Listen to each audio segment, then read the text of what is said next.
80% of people actually know how their body heals. Personally, I don't believe that's true. I think it's more like 10%. Listen to this episode and understand really how to heal yourself, how to heal your body, and how to release your traumas. If you're suffering from any kind of addiction or traumatic experience, I highly recommend you listen to this incredible podcast with Janet Patry.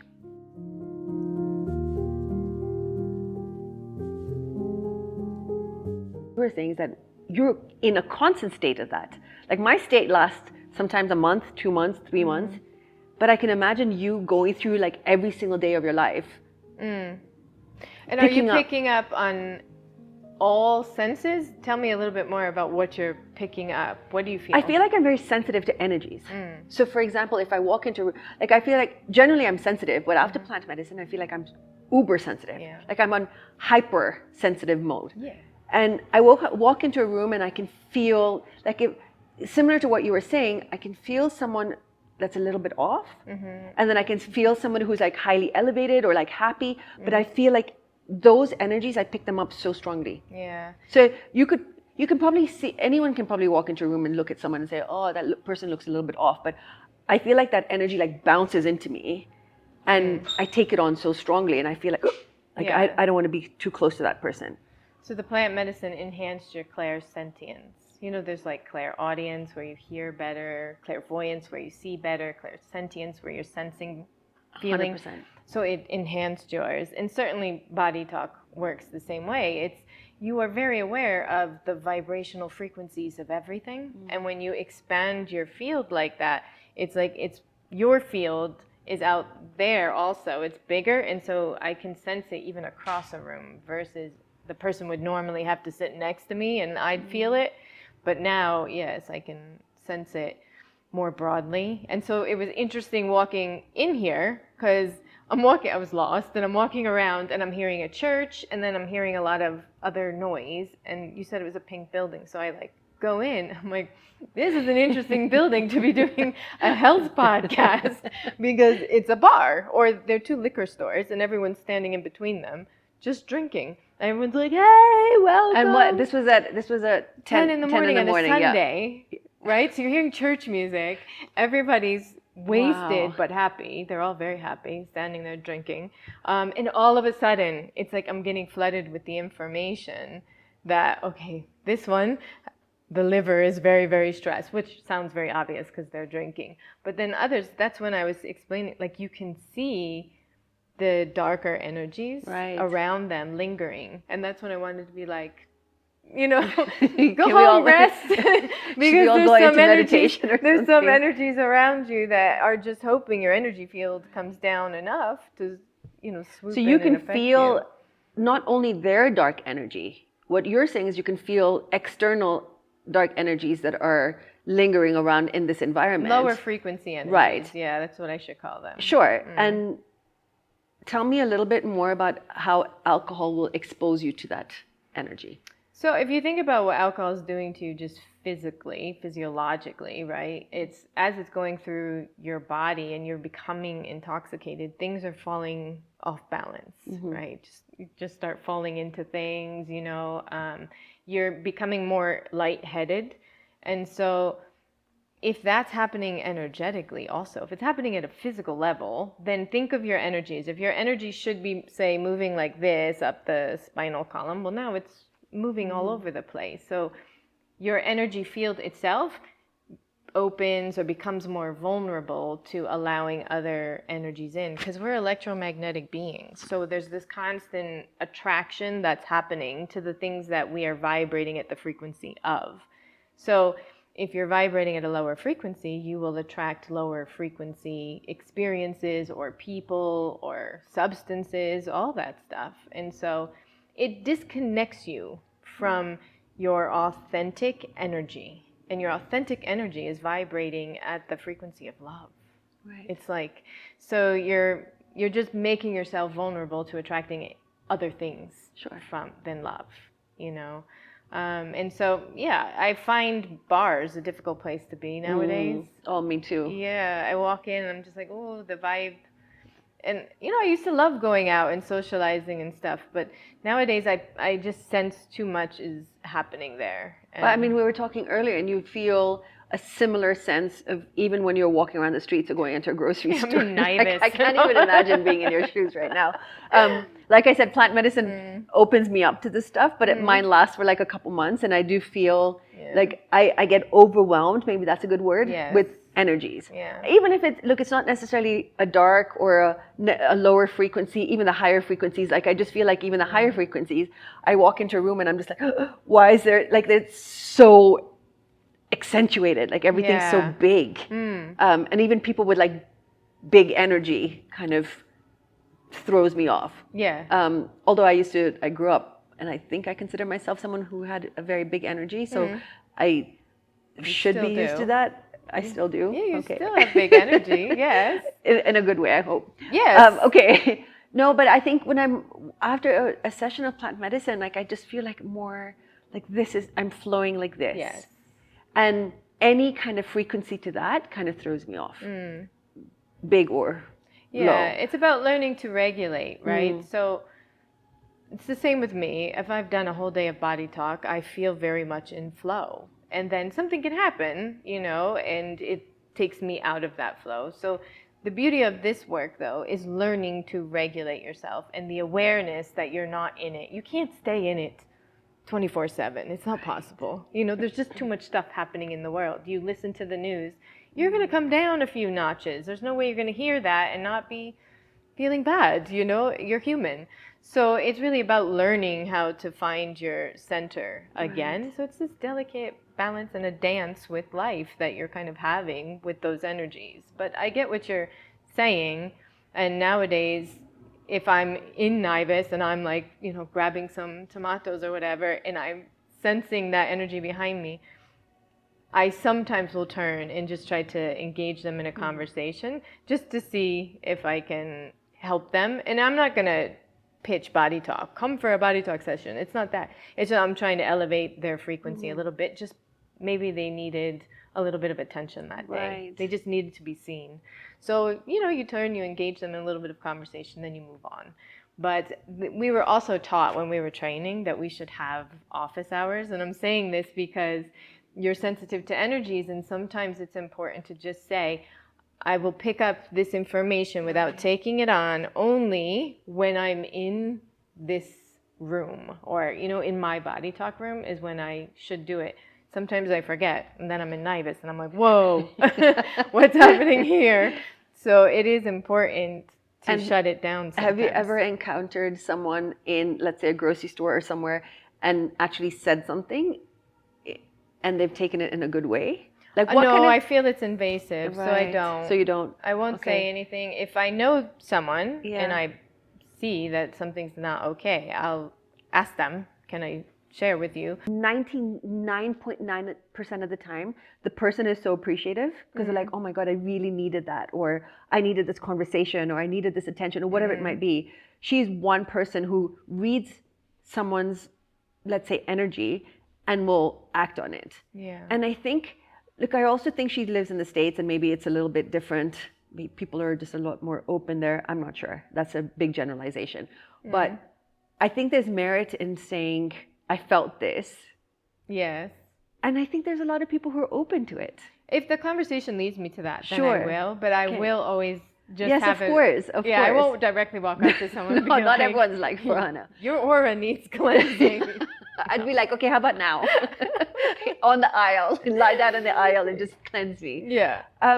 Okay, so let's bring it back a little bit. Tell me a little bit about what is BodyTalk and how is it different to, let's say, other energy healings like Reiki or somatic healing? So it's considered holistic energy medicine. And essentially it's based on the premise that your body has its own innate intelligence, which it does. If you think about it, if you cut your finger, you don't have to direct your finger to clot the blood, form a scab fall off, and heal. The skin regenerates. Everything is regenerating all the time anyway, right? We're constantly getting new cells in all parts of our body. So it's working with that innate intelligence. And I do that through, like, I go into a state of mind that allows me to pick up information. So it's partly intuitive, and then the other part of it is you use muscle testing. So I put 2 fingers under the wrist, and then I calibrate the wrist to give me yeses and nos, and it is confirming for me whether or not what I'm picking up is a yes or a no. Wow. And so it follows a strict protocol, and yeah, so it's not just like I'm sensing things and telling you things. There is a protocol that I'm following, and it's in my head, and I'm asking these questions, and then I'm making notes on all the things that are connected. So then imagine that the human body is also like a circuit board, and things are plugged and wired in a particular way. So there might be, for example, a traumatic experience from early childhood for you that wired several organs and endocrines together, and they start sort of energetically looping when a particular thing happens, right? Wow. We can rewire the circuits by telling the body, for example, if you felt unsafe, we can tell the body, like, it is safe, and you just kind of are reestablishing communication lines, because those communications shouldn't be happening every time you say walk into a supermarket, like, why is that happening? So I can look into it and see, oh, this person has a pattern of having panic attacks because of an unpredictable parent, for example. And so it creates a lack of safety and security in their life, and that's the lens through which they're seeing things. And so BodyTalk picks up the connections, and then to rebalance it, we initiate that through tapping and deep breathing. So it's like an inhale and then exhale. And we do that, and it starts to regulate the system. And that innate intelligence knows already, it's the thing telling me what needs to rebalance. Wow. So it now knows, okay, I can initiate this process. It's been picked up and acknowledged, and we're working through it. Oh my God, that's brilliant. It is such a brilliant modality, and it's not even, it's so multidimensional because it's a system. Right. It's not just this one thing. It's many. It was invented by someone named John Beltime, and he was trained in so many things: Eastern medicine, Western medicine. He was just a brilliant mind, right, and a beautiful soul who, just pulled this together. Okay. And it makes so much sense when you're experiencing it, when I'm explaining it. We're gonna experience it later, so I hope you guys are gonna keep watching because we're gonna trying to figure out some of my. It would be nice to figure out some of my traumas and stuff. I have many. But what I was going to say is, so how does this, first of all, is it connected to this very famous book that a lot of people have read, is Body Keeps Score? Okay, that's a brilliant book, The Body Keeps the Score. It is not connected to that book, but I read that book before I learned BodyTalk. And when I learned BodyTalk, I was like, oh. So when I read the book, I thought it was brilliant. It's all about how the body is storing the experiences of your life. And if it's storing a traumatic experience, it can create these energetic blocks and these connections in the body that don't need to be happening. And they're setting off maybe your nervous system or your amygdala, your fight, flight, or freeze, any of those things, right? And so it's all very well explained in that book. But at the end of the book, I was like, okay, now I know. So, okay, everything you're going through, it's normal according to this book, but it doesn't come with the manual of how to fix help. Or how to help. And so within months of reading that book, I discovered BodyTalk. And, there's no accident there. No. And so when I learned BodyTalk, all that made sense. And now I have the ability to help someone through and rewire and reprogram themselves to come back to their balance, their authentic self. Wow. It's beautiful. I always tell the story about my sister. So she recently has, I mentioned it a few minutes ago, she had breast cancer, and we removed both her breasts. Yeah. And her whole life, she would hate on her breasts so much. I mean, out of all of us sisters, she probably had the largest breasts, got a lot of attention because of her breasts, and actually didn't enjoy that at all. And going back, I believe there must have been there was some sort of trauma when it came to her body. Yeah. She was abused by an elderly man. actually a teacher, and Wow. maybe we were just very young and things were not as exposed, especially in Kenya. We didn't really understand much in terms of abuse, and it was kind of overseen. Yeah. I mean, she was pulled out of that from that class, but there was nothing. Anyway, my point is that I think that there was so much trauma from that then went into her hating her upper body, her breasts, and eventually turning into breast cancer, and her making the choice to remove them both instead of getting reconstructive surgery. So is this something that, do you think that trauma sits in the body, and BodyTalk is something that can help release that trauma? Yes. And can it be something that turns into something as extensive as cancer? Yes. Yeah. So that's, first of all, she went through a lot. So I'm sorry to hear what she's been through. It is an interesting story from the BodyTalk point of view, because I don't know her and I don't know her story, so I would have to speak with her and understand. But it's a great example of what can happen. So and I'm just generalizing, but using this story, if she has this traumatic experience specifically related to the breasts, where now she feels unsafe having this size breasts, right? So she's going through the world in fear all the time of how she's going to be treated based on her breast size, or starts to believe men only like her and will only treat her the way that man treated her based on that. And that story starts to perpetuate itself more and more and more. And so, yes, it becomes a vulnerable part of the body. And then when the body is stressed for a prolonged period of time, that story that's stuck there can contribute to cellular degeneration, which is really all that cancer is. It's a degeneration of cells. And now more and more, the studies are showing that we can train our bodies to regenerate healthy cells. But if she hasn't healed that trauma, it would be preferable to remove the breasts, wouldn't it?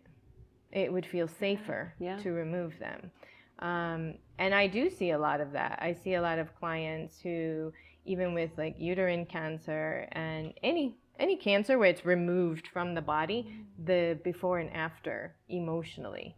But then we really have to go through the journey of what started this, because if other behaviors in your life are contributing to re-triggering that trauma, it's not yet healed. Right. And there are many layers of it, right? We're not just physical, we're emotional beings, we're spiritual beings, we're mental beings. All that plays into this, and it can be stored in different parts of the body, but also in the energetic systems of the body. So for me, it's like I would want to look into how it's stored, where is this program running, and then deprogram it, release the belief system. It's like we can release traumatic experiences at one level, in that you'll remember the traumatic. It's not like I can wipe that from your memory. You'll remember it, but we release the emotional charge attached to it, which in your sister's case may have been shame or fear, violation, all those things. I have to defend myself. All that stuff is stuck, wired into it. And when you release the emotional charge, it can't hold the power. It can't hold the frequency of those lower vibrations, which contribute to the cellular degeneration over time. So you've heard Joe Dispenza say many times, disease is just dis-ease in the body. And the thing is, we are not listening to our bodies. We aren't. I mean, absolutely. I think this was a conversation we had earlier, but as soon as you feel pain or discomfort, the first thing that we do is like, how do I fix this? Go to the drugstore and get some drugs. That's the quickest remedy. Yeah, we want quick remedies. Exactly. And I see that a lot, even with my clients who are on a longer pain journey, where, it's not instant pain relief. And there are so many different ways of approaching that. Like at some point, we have to get comfortable sitting with the pain. Discomfort. Get comfortable with discomfort. We have to sit with the pain. And That's a really hard thing to tell someone who's at a 10 out of 10 Sure. on the pain scale. And Sure. so I can really understand where they're at. And for me, I try to just like sit with them in that pain. And sometimes that really results in like a big emotional eruption, just sitting with it. All of a sudden, it just has the space to rise up and come out of the body. And the more you just feel safe in releasing the emotion, the easier it is. So if I see that starting to happen, I just ask, may I start tapping on you? And that's initiating the healing process, right? And some of that pain might not necessarily be physical pain, right? Like we have emotional pain too. Yes. And that sometimes is so overwhelming that you might associate it with a physical pain, like my heart hurts or my head hurts or whatever, but it might not actually be a physical head or heart pain. But It's just it feels it, and it's emotional pain. Yeah. And so the emotional pain will become physical pain. Okay. You know, there's like physical pain, like I just stubbed my toe. Right. And I'm like, ow. Right. But Right. there's something that led to the stubbing of my toe. Yeah. Interesting. There's definitely something where I just wasn't balanced, and the stubbing of the Right. toe has a message for you if you paused. Yeah. So Amazing. nowadays, if I were to stub my toe, I would be like, oof, I'm not balanced. You know, even at the start here, I was feeling anxious. Yeah. The bright lights, all this Right. stuff, right? So I just started tapping out my cortices, and I Wow. just completely settled. And so if I were to do that and stub my toe or sprain my ankle or something, I would be like, what's happening that I'm not paying attention to? Sure. And so this is what I would love for people to learn. I just think they should teach this in school. I think 100%. Yeah, I think teaching, first of all, children are the smartest and the most intuitive. And because I work with people of all ages, all backgrounds, everything, children are the smartest. I had one come in recently. She's 13. She walks in. I said, hey, how are you today? And she was like, I have anger in my heart. No. Swear. Wow. So switched on. I have anger in my heart. And then I'm asking her, you know, what colors are you seeing? And she kept seeing the color red, and she was correct. Like those were the things that were coming up in the session. That's amazing. The kids know, Yeah. and they will intuitively already put their hands on the part of the body that I'm picking up as part of the protocol that I'm identifying. So, you know, they'll be laying on the bed, their hands are like this, and I'm doing the muscle testing. Right. And then, so I'm doing it on this hand, and then all of a sudden, I realize they've put their hand on their stomach, and I'm thinking, that's exactly where I'm headed, that we're going to be tapping on they're this. so in tune, and maybe if we start to Work with that from that age, then when they get to our age, they're better able to identify what's happening, their emotions, and then deal with it. Exactly. Give them the tools Yeah. now. Instead of saying, okay, let me medicate that out of you, Sure. that problem that Sure. you're having. You know, I mean, that's another common thing. If we are feeling physical pain, instead of sitting with that pain and saying, what is my body trying to tell me? Yeah. And you can do it at any time. You're very healthy, so you probably don't have any pain at the moment. Oh but my if God, you I have so much pain. do you? Well, If you have an ongoing pain, we can work do. with it. I have an ongoing knee. Like I've had the worst knees my entire life for as long as Okay. I can remember, and my stomach. So this I is always where have- you feel things. yeah. Okay. Yes. So you could tune into it. So I can do that, right? But I want you. So the Sure. whole goal is I'm trying to also teach my Empower clients how to them do this to- sure, for themselves. sure. Yeah. Yeah, it's important. So if you were to just tune into your knee, Yeah. you would have to go through a process, right, where I guide you into a deeper state of relaxation, and then you ask your knee, what's happening? What do you want me to know? Okay. Because I'm basically asking the same I think thing. I already know. What? Tell me. I think I already know. Say it. Yeah. Okay, but this has just come up now. It has never come up before. But just in this conversation, I feel like I'm the kind of person I'm always running. I'm always doing stuff.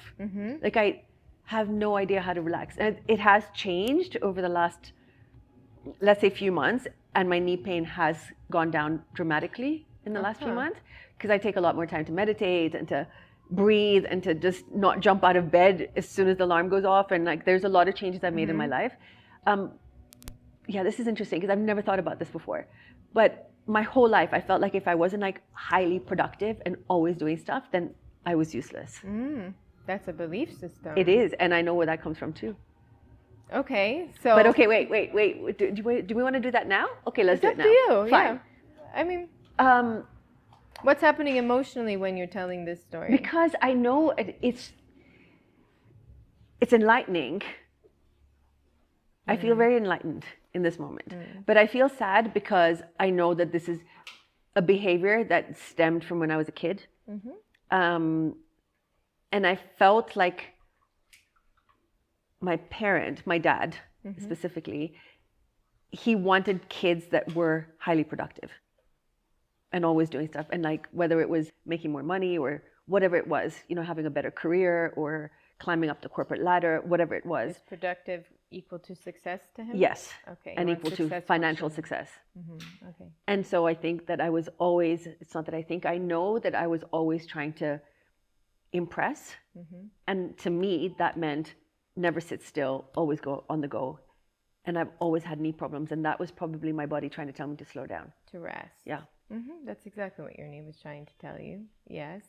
And then Your knee also, think about it, your knees and your ankles have a lot to do with your athletic, right? Yeah. So it has a lot to do with pivoting and turning, right? Okay. So your body has to be in alignment when you're making a pivot or a turn in life. And so if you're not flexible in the possibilities that exist out there, so if you're fixed on, I want it done this way because this equals the success that my dad expects of me, instead of connecting into the universal energy, which is the creator of all that is. So now I'm going down the spiritual route, but this is who we are. This is who we are. We're spiritual 100%. beings. We are energy. And instead of allowing all the possibilities that exist through the lens of the creator, which is endless possibilities, you're fixated on which one does dad want, which is limiting because he's a human, right? So you're limiting yourself, so you don't have the flexibility of seeing all the possibilities, and you go into a decision that you're doing for someone else, and boom, you sprain your you're blowing my ankle. mind right now because you keep saying that word flexibility. Yeah. And my ongoing, and anyone who knows me will know that it's a belief that I'm not a flexible person. But when I mean flexible, like not like personality wise, I mean, I went for a yoga course. I can't remember, this was like about 8 or 10 years ago.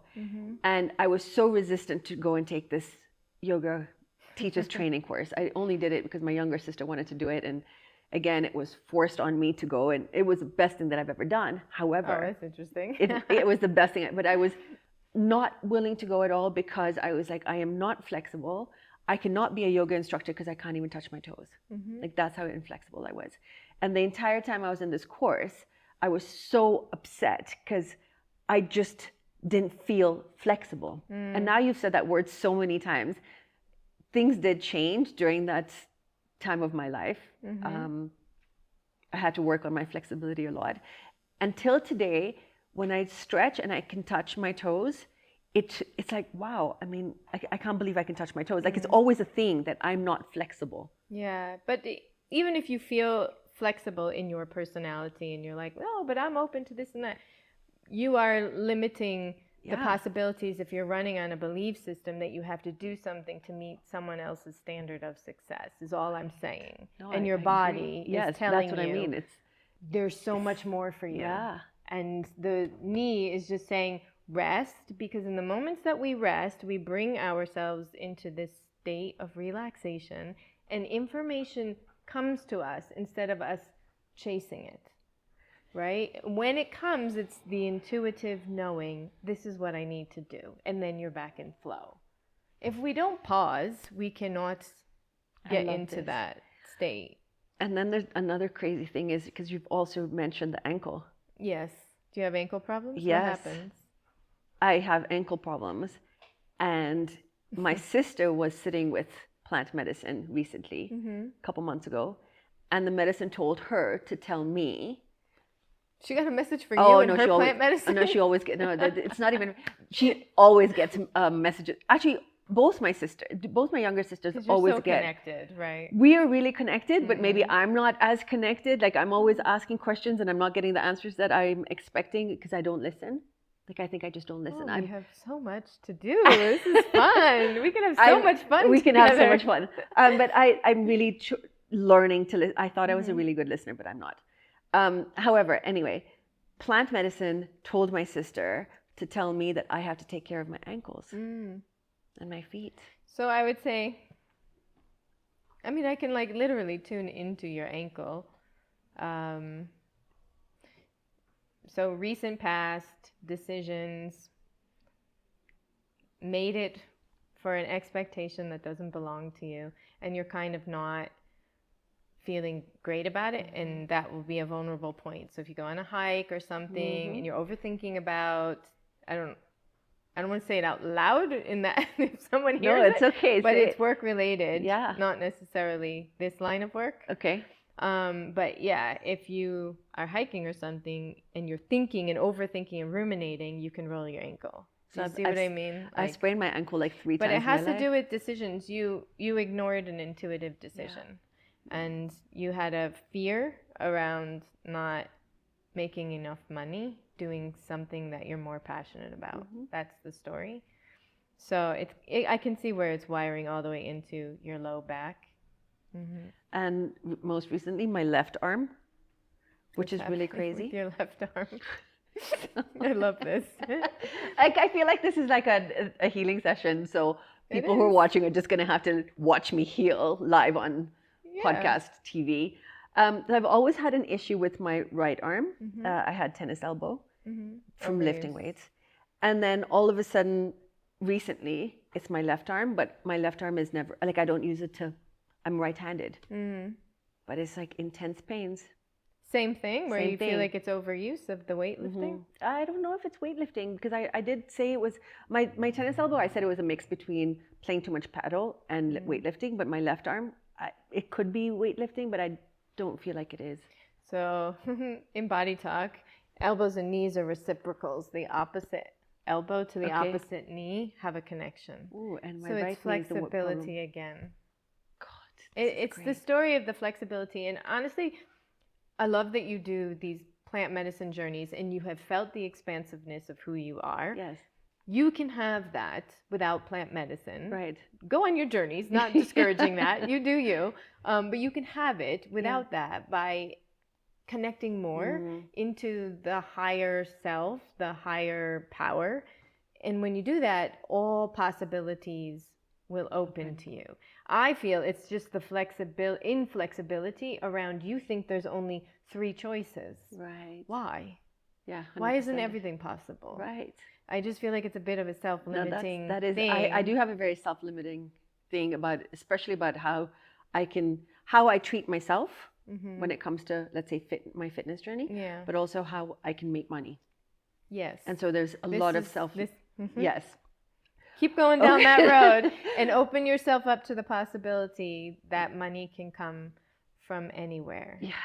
Yes. Yeah, there's a belief system there that you can release the emotional charge of. There's something around either you don't feel worthy of that money or money comes with a level of responsibility you don't want. I don't know what the belief system is.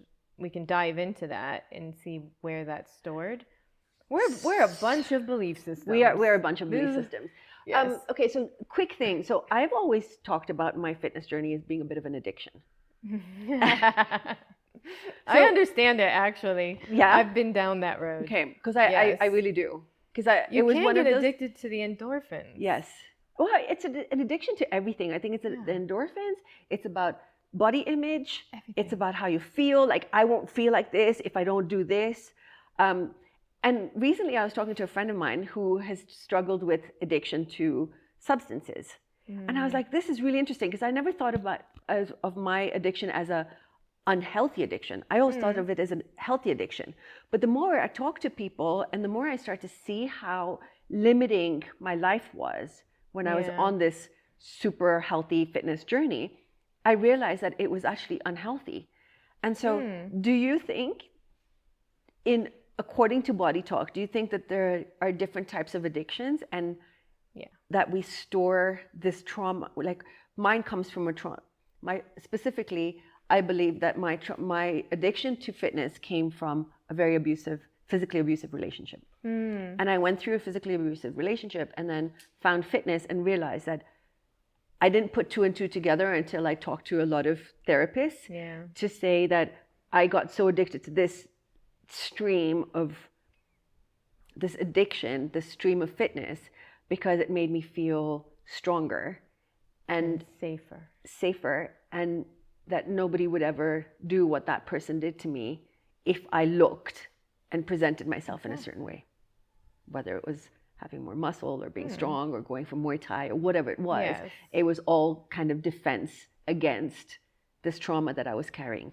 So you developed a coping mechanism to overcome the fear of experiencing that bad relationship again. So it's a coping mechanism. Yeah. And is that the same as when people are using substance as an abuse? It's a coping mechanism. And I would say it's all the same in that addiction in almost every situation is a level of disconnection. That disconnection can be from an emotion you don't want to feel. So someone made you feel vulnerable, weak. Tell me, why am I giving you the words? You tell me, how did that? Oh no, definitely. I mean, weak, worthless. I'm trying to embrace that word vulnerable now as something more positive than what I used to see it as before. But let's say from what I saw it before, it was very vulnerable. Yes. Unable to protect myself. Having a male figure treat me like I was nothing. So disrespected. Disrespected completely. There's a lot of emotions to feel based on this, right? So instead of feeling those emotions, you went to the gym and you built a body that made you not address any of those things. How can I feel those things 100%. If I'm physically fit, if I look like this? But that's not really dealing with the emotions. So it's a disconnection from the emotions. Although I do think in working out, have you ever just burst into tears in the middle of a workout? 100 times. I feel like those stored things come out through for fitness. sure. And that's what I used to love about it. I always used to call gym my therapy. Because I would go in there when I was feeling low or not myself. And then I would work through that emotional feeling, that emotional energy, that heavy energy that I was carrying, and I'd work it through the gym. But yes, tears was like was so a regular. It's very cathartic and it's very healing, and in many ways you did tons of healing through that coping mechanism. So in that way, it's a very positive thing. I wouldn't even call these things positive or negative. You know what I mean? Sure. It's more becoming aware of what is the thing I don't want to experience right now. So for some people, it is a disconnection from their emotions. From some, it is a disconnection from their body, because the body was actually physically harmed and they don't want to feel it. So it's like a disassociation from the physical body. And the body will start to build out a protective layer on people like that. They'll become bigger. You know, it will form a layer of protection so they don't have to feel that. Some people, they don't want to be connected in a spiritual way. There's a lot. More and more, I'm learning so much about spiritual trauma, religious trauma, and really how this disconnects a person from their crown, the crown chakra. Okay, now I'm going to start throwing out words. No. What's she saying? Crown chakra, which is like an energy field that's sitting at the crown of the head, right? And it is your direct connection into your higher power.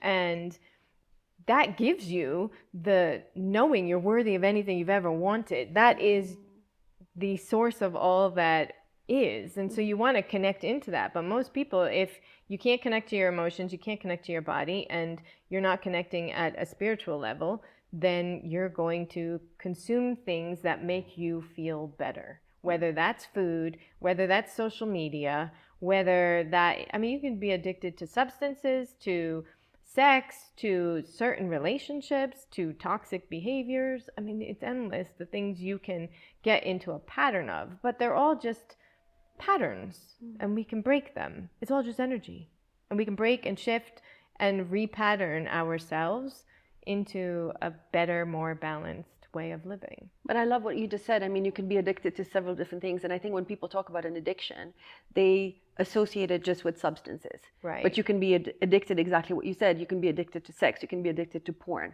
You can be addicted to gambling. You can be addicted to a relationship that just doesn't serve you or isn't adding value to your life.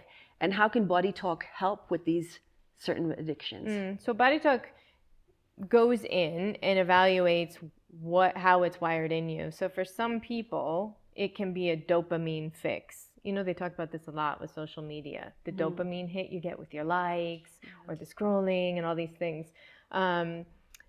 It can be that, and you can get that a lot from substances. So you get a big hit and a big high from a line of Coke, and then there's a hard crash, and so you're seeking the dopamine hit again. And it's literally addiction physiologically, because coming down is so brutal. The body physiologically is saying, no, we need more of that substance, even though it's not good for you. So you're seeking the feeling that you would have if you could directly connect into your higher self and higher power and connect into your authentic self. No matter what the addiction is, that's what, but it would be wired differently in the body for everyone. So for some, I can see maybe an ancestral pattern. You know, a lot of times alcoholism runs in the families, right? That's just belief systems and patterns. And in epigenetics, you can switch things on and switch things off. So you can just switch the pattern off. Wow. And it can help future generations. But you have to be in that space of ready to let that pattern go. Right. We like our patterns. We like our belief systems. We stand firmly in them. Well, especially if you're trying to mask something that's already there. So if you're trying to say, okay, this is a trauma that I don't want to deal with, and this makes me feel like I don't have to deal with it. It's not that you're not dealing with it. You're almost just putting a Band-Aid over the wound. Yeah. And nobody wants to rip that Band-Aid off. Right. But the long term, Very well said. The long term is you're going to have so many more benefits if you take that Band-Aid off and just let that thing heal. Yes. As opposed to just leaving it as an open wound and just pretending it's not there. Yes. And on a bigger, broader perspective of all this, energetically speaking, I would say the biggest things that we deal with in BodyTalk is consciousness and belief systems. Belief systems are the mental constructs, the frameworks created in our mind based on our experiences.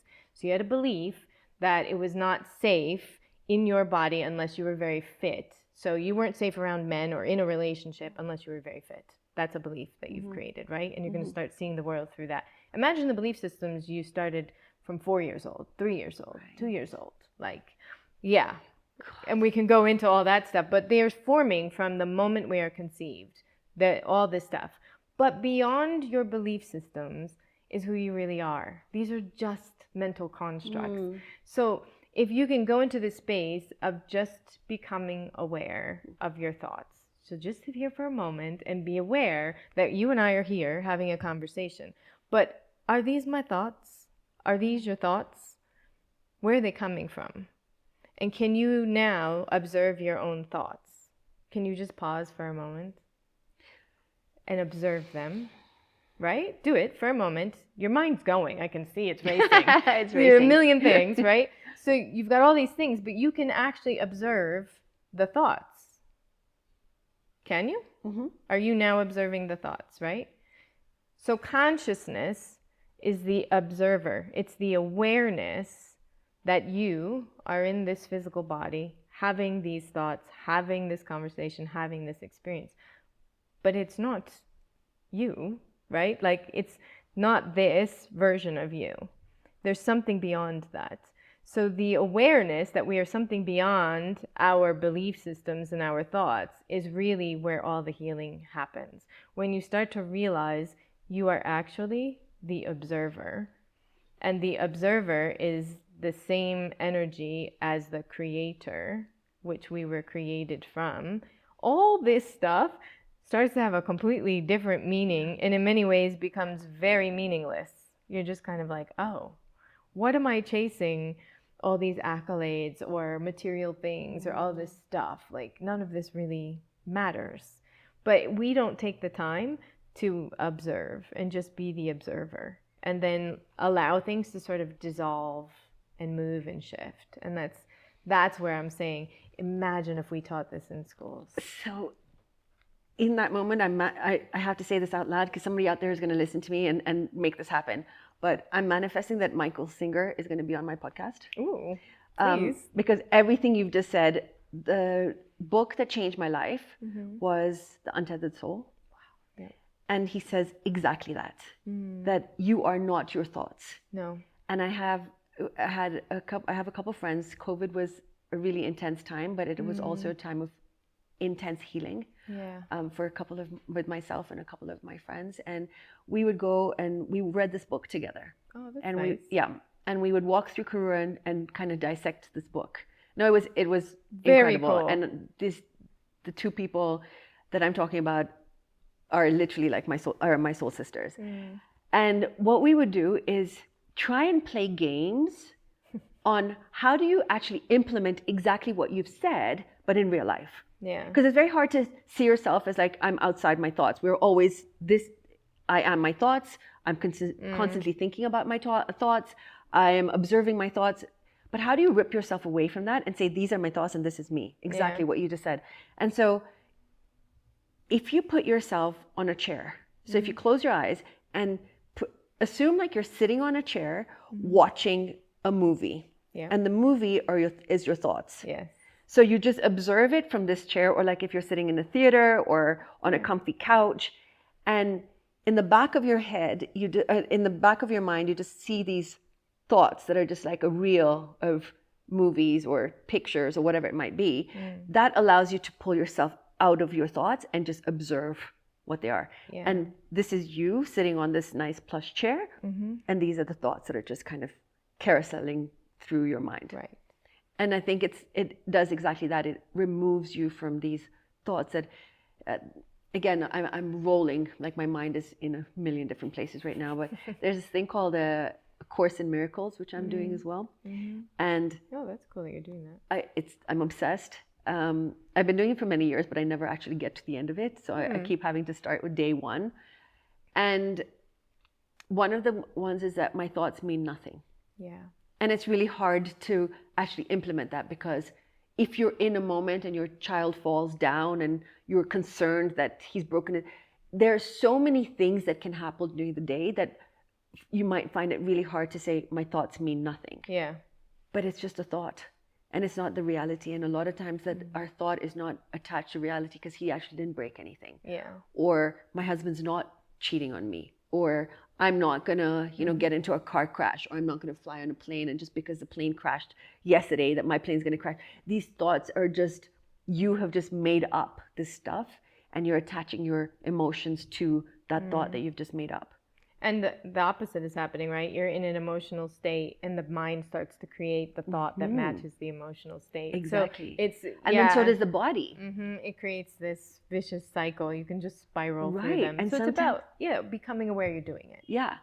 But sometimes I feel like I have a thought and I can feel my jaw clench and I go like this. And then I'm like, release it, just let it go. And once you let it go, the thought itself goes away as well. But your body attaches energy to that thought. Yeah. And that's why I think body talk is so interesting, because you can go in there, remove that trauma or release that trauma, pick it out and throw it out. And that will release that tension that sits in your body, and whether that comes from pain or stress or whatever. Yeah, it helps the body restore its communication systems. And when that comes into balance, everything works more efficiently. So it does do that. There are other modalities out there, though, that do so many things, and BodyTalk works with other modalities, which is why I use it as my go-to. I'm trained in other things, but I always default to BodyTalk. I go back to it every time. But in terms of the consciousness, I try to help people, because it's a big thing to try to understand, right? I try to say, like, consciousness is the sky. Belief systems are the clouds.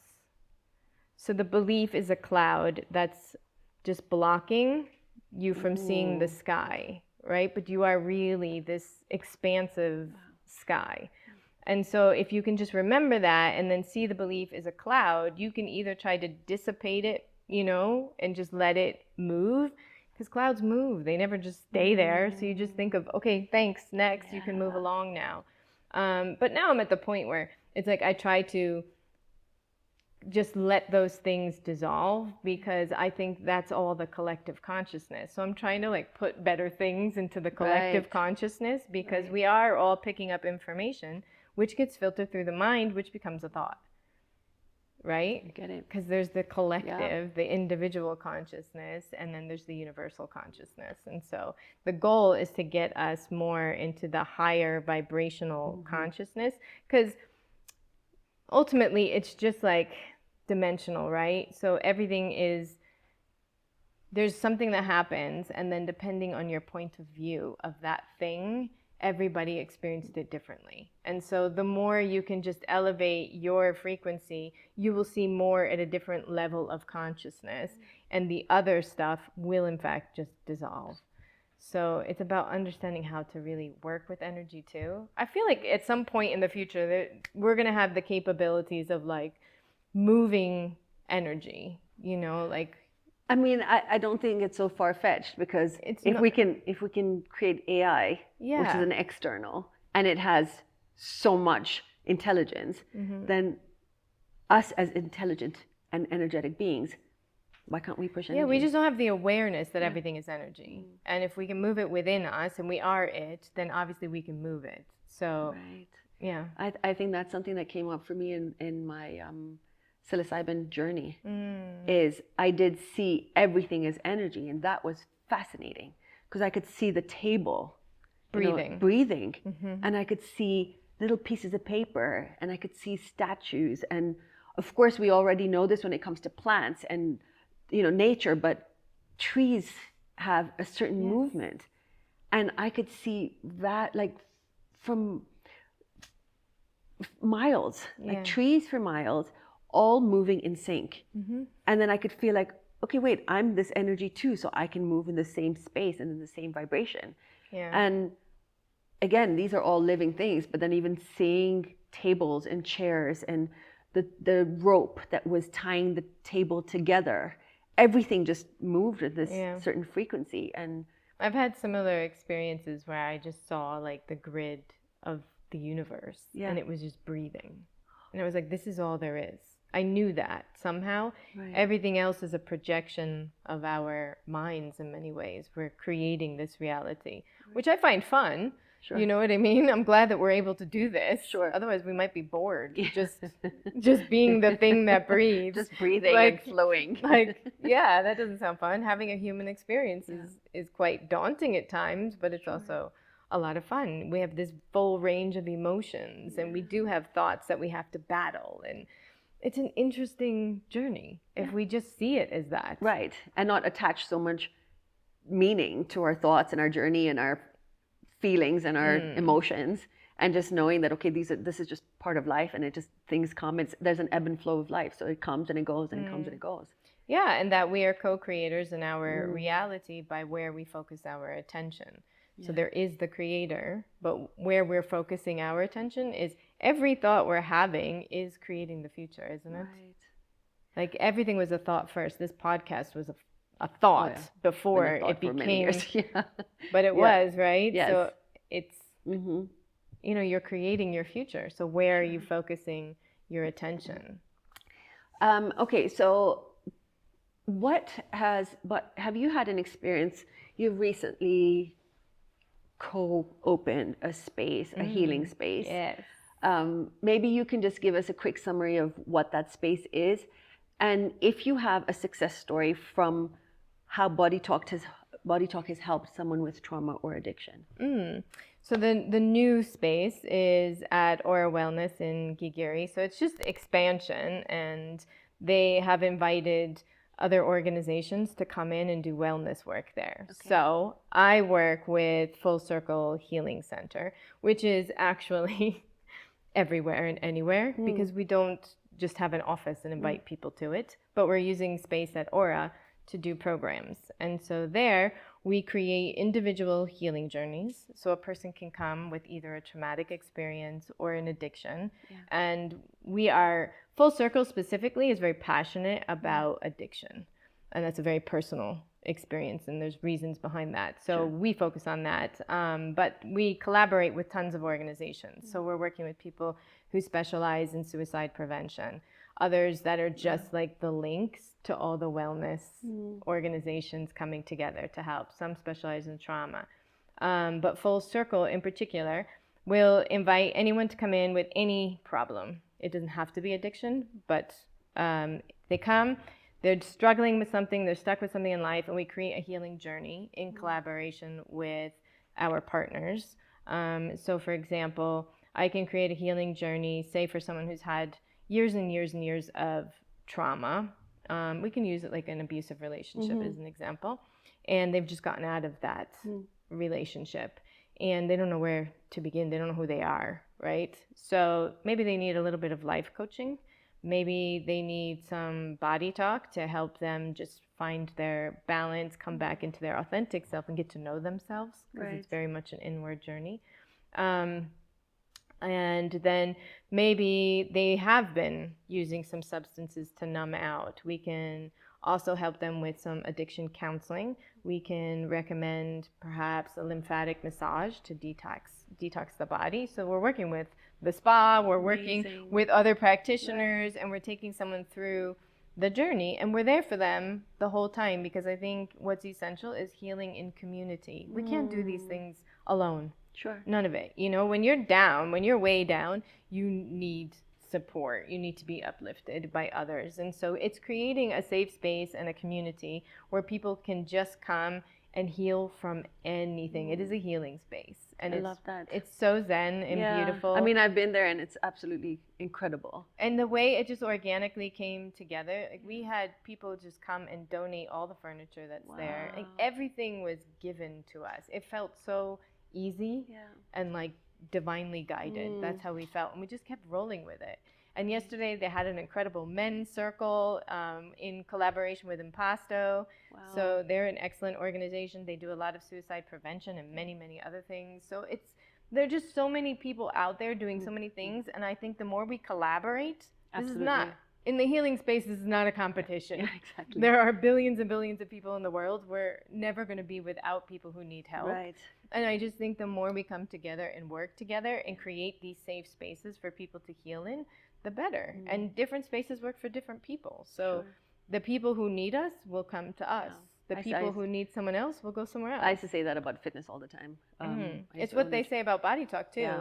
The only people that will come to you are the ones who need you. Right. It's that simple. Exactly. Yeah. And so we're a whole group of people, and it just keeps growing.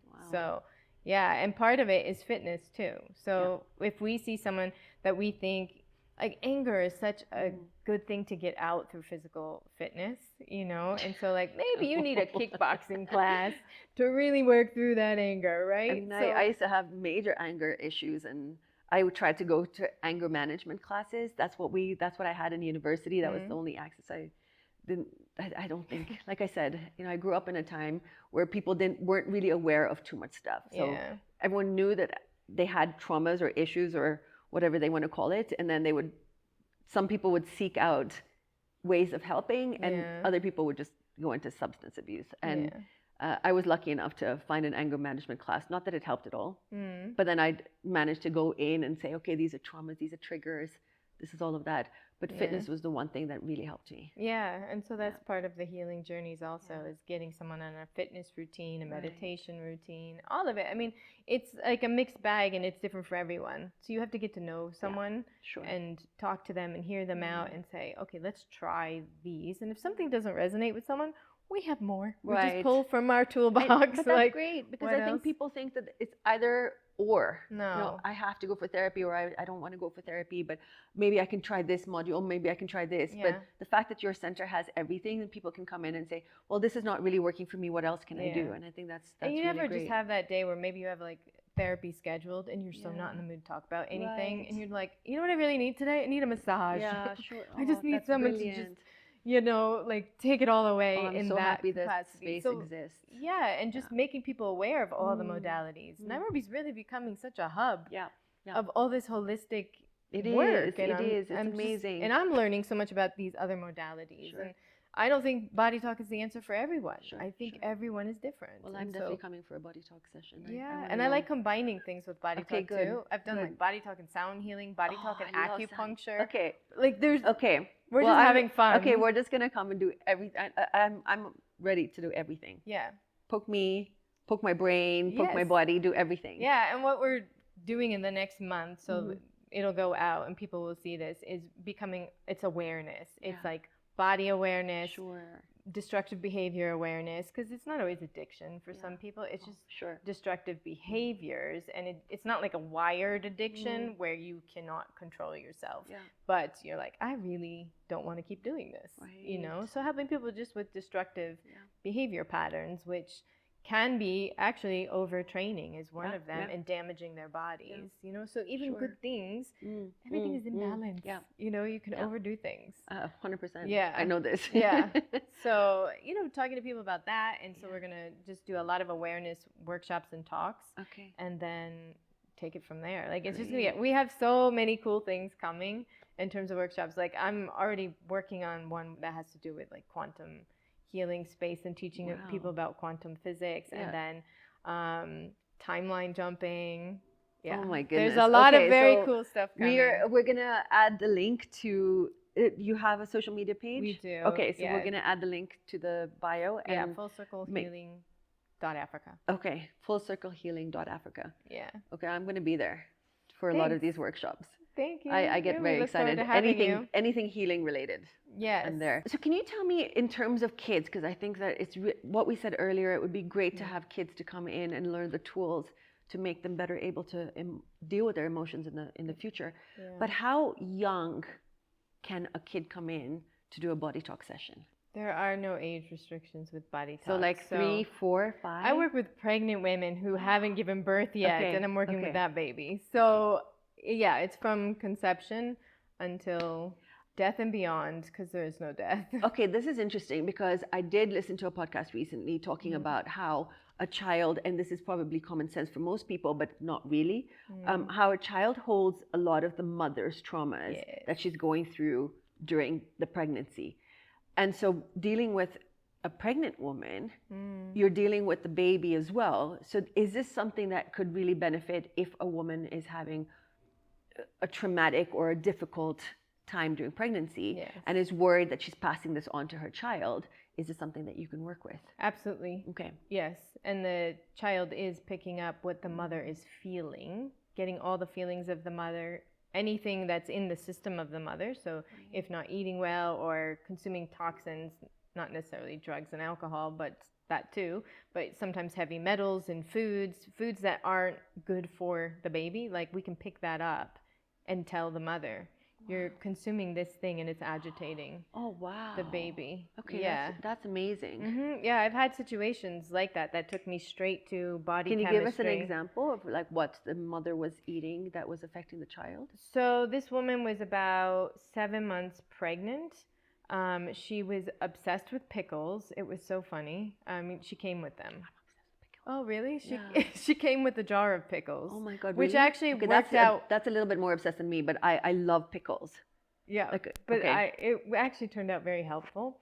So, yeah, she was just obsessed with them. And I think she was about 7 months pregnant, and the baby was moving a lot because I could even see it. Like, I could see the baby's elbow. Like, the baby was turning and was really just not agitated. Yeah, and I was like, baby's not comfortable. So she's like, this is all day, all night. Like, help me. And I was like, okay. So I just tuned in to her first, trying to see what's happening, worked with her nervous system, regulated that, realized that early on in the pregnancy, before knew she was pregnant, she had gotten intoxicated one night. She didn't know she was pregnant, and she was torturing herself about it, convinced that she had damaged the baby. And I was like, sure, baby's cool, no problem. Like even the baby at that point was like chill, like trying to communicate, like, no, everything is fine. But the pickles were the problem. So she's craving the thing that is actually causing the problem. And I was like laughing because, you know, the baby, the consciousness of the baby is still it's still in and out of the mom's body. So I feel like it's so easy to connect with. It's hard to explain. It feels very telepathic. Sure. And it basically is like, I keep trying to say, stop eating them, but she's just hearing, eat them. And so when I said it like that, she burst into tears and was like, is my baby funny? Like, literally, that's what it was about for her. She's like, is my baby funny? And she's telling me, I've always wanted to be funny, but I'm not funny. Oh my God, are you serious? And I was that's like, hilarious. And I was telling her, I think and kind of adorable. Yeah, because I always say God has a sense of humor. If you find humor all in your life, Yeah, that's sure. the work of the creator. Oh, I love that. So Oh, I told her, and yeah, I think so. Like it's coming through as quite sarcastic. And she was done. Like I basically, told her if you can have another pickle if you really need to have it right now. And she was like, no, it's okay. And so we took a little bit of the pickle juice and just put it on her finger. And then we did tapping to release it was like Wow. almost like an addiction. It was very interesting. And she just stopped and she didn't have it and the baby just chilled. Oh my goodness gracious. I think And then I'm gonna have to bring my sister to do a cleansing of sugar because she craves sugar so much. Maybe you can in pregnancy or just in general? Just in general. In Craving the pregnancy. sweetness of life. Yeah. That's always linked to the sweetness of life.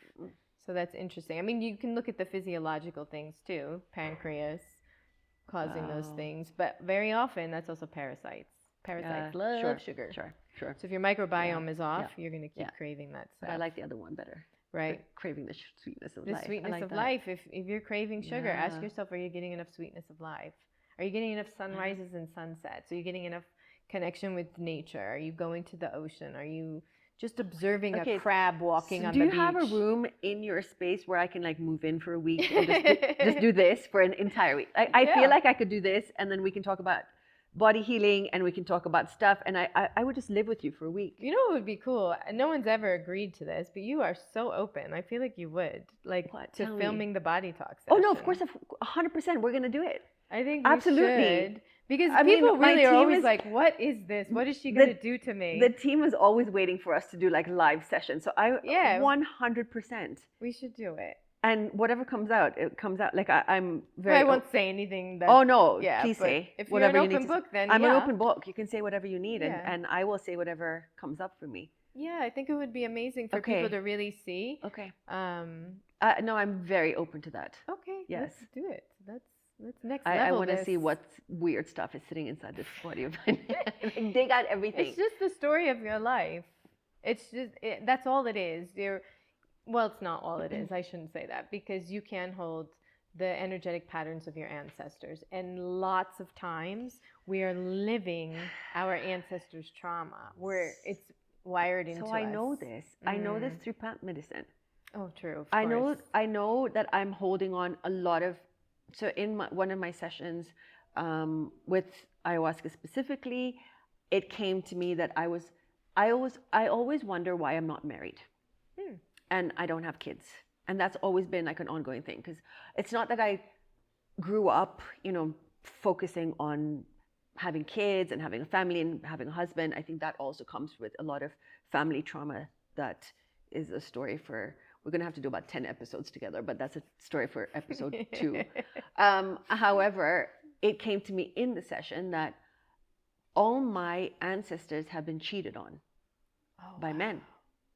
So all the women in my lineage have had some sort of an issue with either being cheated on or being left and the other women have been involved. And so I saw all of these women holding me back from experiencing the same pain that they did.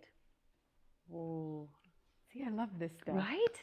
And so when I came out of that session, I was just like, I had to go through my own healing during the session and say, please let me have the experience that I need to have. This is my experience, this is my journey. So allow me the space to make the mistakes that I need to make to learn and grow from them. But this was like millions of connections that I had to work through during the session and cut off and actually ask for help from other healers in the space to kind of help me with this. Yeah. I then went to Peru and the same exact thing came out from some of the healing. And this was not from plant medicine. This was from being with different body healers and different energetic healers that came exactly the same. So I was actually, they would touch my body and say, this comes from this trauma, this comes from this attachment, this comes from this ancestral stuff. And then when it comes to babies, and there was a lot of womb healing and stuff because I always tell myself that maybe I just could never have children. That's why I didn't have children. I love kids. I'm one of those people that's really, really good with kids. Yeah. And so I always thought I was going to have kids. And both in my plant medicine, I saw myself, I had made a soul promise to have 2 kids. Mm-hmm. And I had to tell the higher power and the medicine and everything that I was not going to have kids in this lifetime. So I saw, and the other crazy thing is that I met a healer in Peru again who told me, she actually just looked at me and she said, "You have 2 kids." And I'm like, "No, I don't." And she's like, "Yes, you do." And I'm like, I'm pretty sure. Unless I was like, universe. I don't have, yeah. And I said, "I don't have kids." And she said, "You have the soul of an older daughter and a younger son that's constantly around you all the time." And in my plant medicine, I did see having 2 kids that I made a soul promise, and the first kid was going to be a girl and the second was going to be a boy. But they stayed growing up on the other side. Oh, that's interesting. Yeah. And so I don't know if maybe that's something I carry. We'll see when we do our session. Maybe something comes up. You're going to be riveting to work with. I'll block half a day for you. Right? This will be fun. Yeah, there's a lot of layers, there's a lot of stuff. I think we all carry that, and I think exactly what you said is that you have different ways of different healing modules, but also the awareness of I could be carrying this, and I could, and that's step number 1.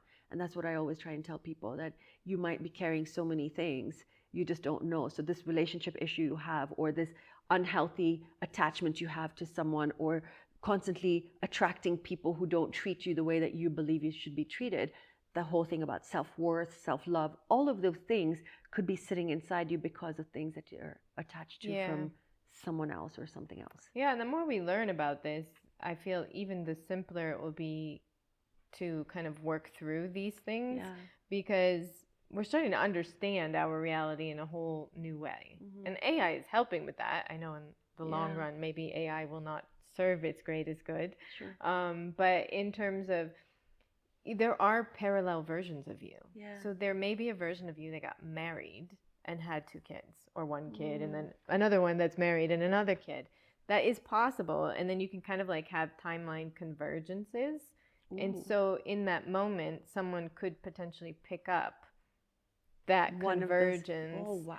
Yes, depending on what type of energy worker they are. This is stuff I'm learning. I haven't really unpacked all of this in my head. But timeline stuff kind of really fascinates me, because there is no time. It's not this linear thing. Like all these things are happening at once. So there's like a version of your soul that may be a man in the wild, wild west in the 1600s. Like, there's just so much that's all happening, and it can come into your level of awareness at any time. And an example I can give you is I traveled to Egypt in March, and it was a spiritual retreat, very powerful. And I walked into a temple, and I had a flashback of a life. I just saw myself washing the floors. And I felt this was the most sacred thing I could do. Like, I could feel it. I saw myself washing these floors, and that it was very important to keep these floors clean. And and I was honored to do it. And I was thinking to myself, I should pull some of that into this lifetime and be honored to do some of the tough stuff in life. Yeah, it is an honor. Yeah, it is an honor. And I have to remember that. It's an honor to breathe. It's an honor to be here. It's an honor to be alive. It may be a really rough day. It's still an honor. And so it helped me, but I just suddenly had this flashback. And other people had very intense ones.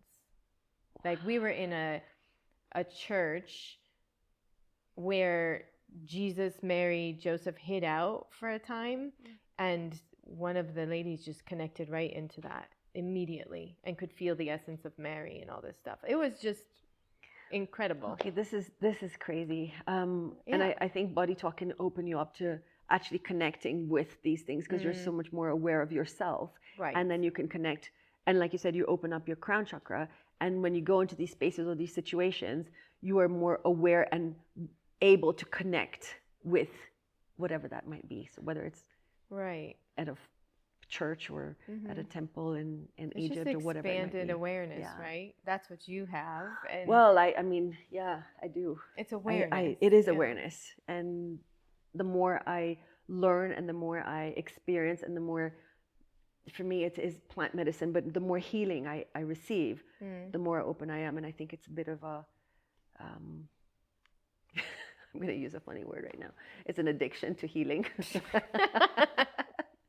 Sorry, I had to. But that is true. People can no. do too much Yes, you healing can. work. I was told that. Yes, and by the way, all healing is self-healing. Yeah. I'm not a healer. I'm a facilitator. Sure. I will help guide you through a process. Absolutely. All healing is self-healing.